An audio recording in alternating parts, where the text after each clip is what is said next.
This video review is sponsored by Nerdy Shirts. Looking for a really cool shirt that's 100% awesome? Check out nerdyshirts.com.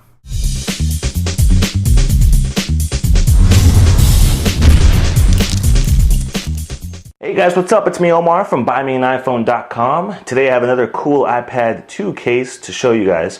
This is a product that was sent to me free for review by Vaja. I just want to say thank you very much, Vaja, for sending this out to me. And today, guys, I'm going to be showing you the Libretto case from Vaja. Now, for those of you guys that aren't too familiar with my reviews or my Vaja reviews, I'm just going to go and let you know that Vaja is my absolute #1 favorite case maker, bar none, whether for the iPhone or iPad. I love leather cases. And when it comes to leather, Vaja is probably my #1 favorite one. There's plenty of other case companies out there that do really good jobs, but Vaja, top notch. And we'll go into the reasons why that is, okay? So, as you can see, they have some new packaging here. If you guys aren't too familiar with the boxes, this is a little different than what they usually have.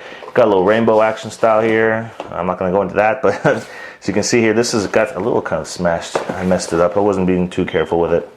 And pop it open, and then we have the Vaja case right there, all rainbow styled out. We have some two pieces right here. We have the Libretto user guide.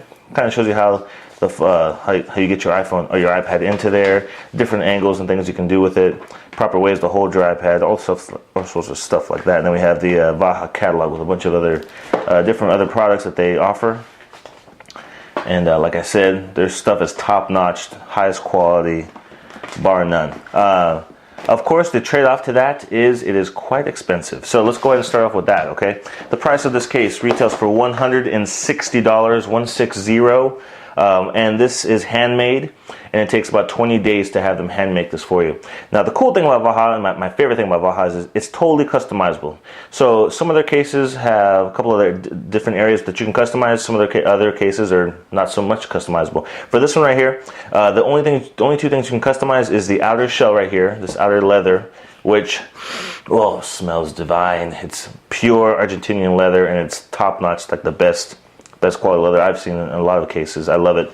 It's that pebble type of leather.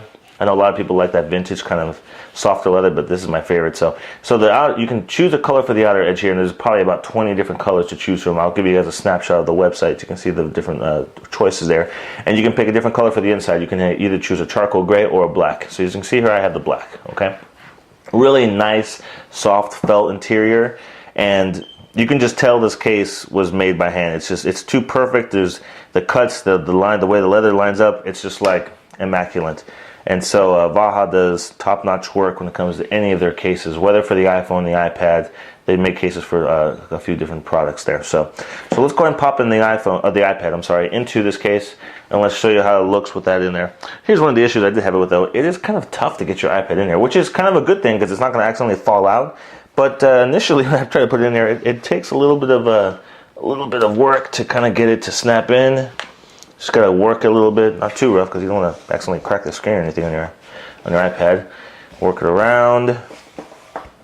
So the cool thing about that is it barely holds the edge to the edge of the iPad, so it's right on the edge. It's not lay on the table design, I would say. I mean, you could put this face down, but it would probably touch the screen when it's in here. But it doesn't get in the way of your finger when you're swiping. Okay, that's one thing I like about it. So there we have it there. So let's go over some of the things I kind of think they should improve on this case, and we'll talk about all the really cool features and stuff that it offers. Now, like I said before, it does not have too much of a lip on it to get it in there. I do think it's going to be pretty snug. I don't think your iPad's going to fall out of here by accident, especially when I've been using it. As you can see there, it does work with a magnet. Whenever you open up the flap, the screen does turn on, which is nice. But the thing about this is held in basically by the magnet. So there's nothing else, no other clips, there's nothing really holding the front flap on except that magnet that's there.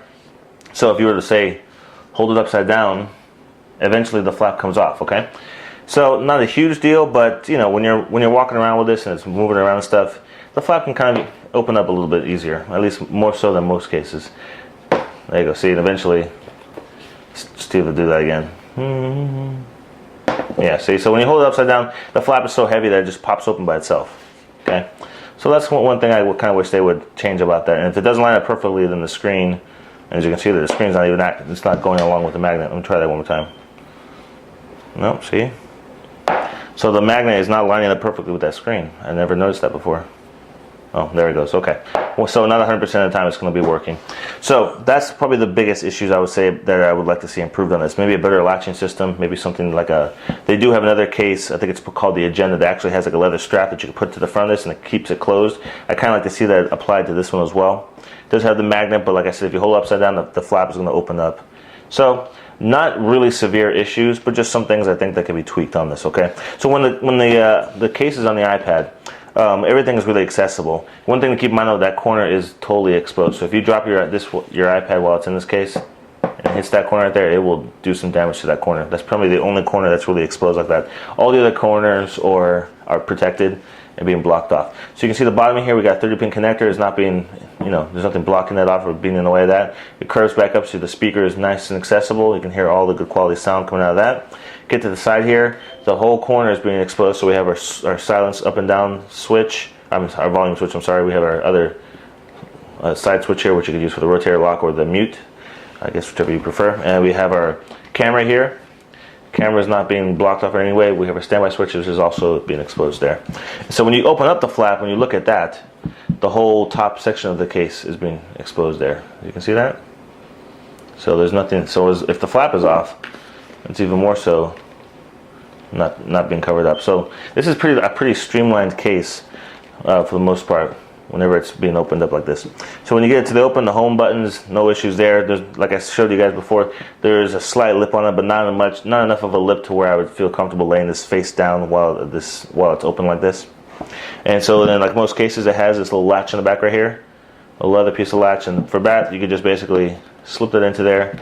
And it allows you to put it this type of angle here, or if you want to, you can type with it like that as well. So only two different angles, not adjustable or anything like that, but that little piece is there just to hold it up in case you were going to be using it on a desk.